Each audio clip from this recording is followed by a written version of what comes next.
আপনি যেদিন মরবেন সেদিনও মানুষ ভাত খাবে। এই গ্রামবাসী ধোকা ধোকা, মহল্লাবাসী ধোকা, এগুলো সব ধোকা, সব ধোকা। বন্ধুরা ধোকা, স্ত্রী ধোকা, এগুলো সব ধোকা। সব ওই রাত্রে খানা খাবে, আপনারে দাফন করে আসে। আরো বেশি খাইব মানুষের ঘরের থেকে যাইতে আইনা ভাত খাওয়া। আও সারাদিন কাঁদছেন আমনে, শরীর দুর্বল হয়ে যাব খানা না খাইলে। ভাত খা, খানা বন্ধ।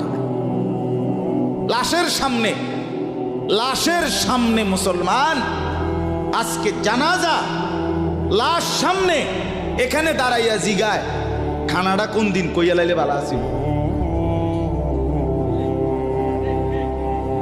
কি আহা আহা, মানুষ কার জন্য শিক্ষালেন?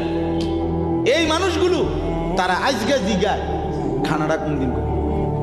4 দিন না খানাটা কি সোমবারে করলে ভালো হয় না মঙ্গলবারে করলে ভালো হয়? কত অনবুঝ করে লাইলে ভালো আছিল। লোকজন কি আর আবার পাইবেননি? হ্যাঁ, মানুষটিরে আবার কইটো আইবেন, আজকেই কইয়া লাইলে ভালো। ফলে জানাজার লাশের সামনে দাঁড়াইয়া আগে কইয়ালায় সবাই খেয়াল রেখেন সোমবারে খানা।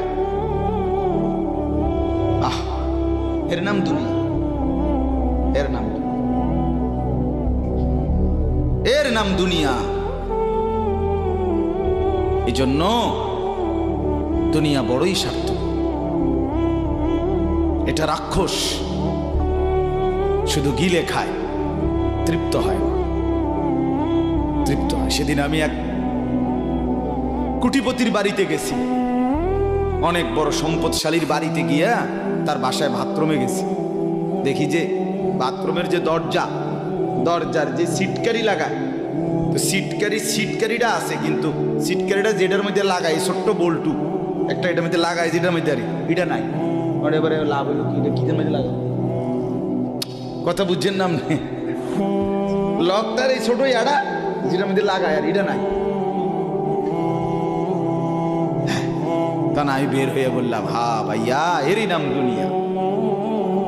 দুনিয়া এমন একটা না একটা থেকেই যায়, সব চাহিদা সব প্রয়োজন পূরণ হয়, পূরণ হয়। আপনার লাশ যেদিন জানাজা হবে সেদিনও আপনার ঘরের হাজারো প্রয়োজন বাকি থেকে যাবে,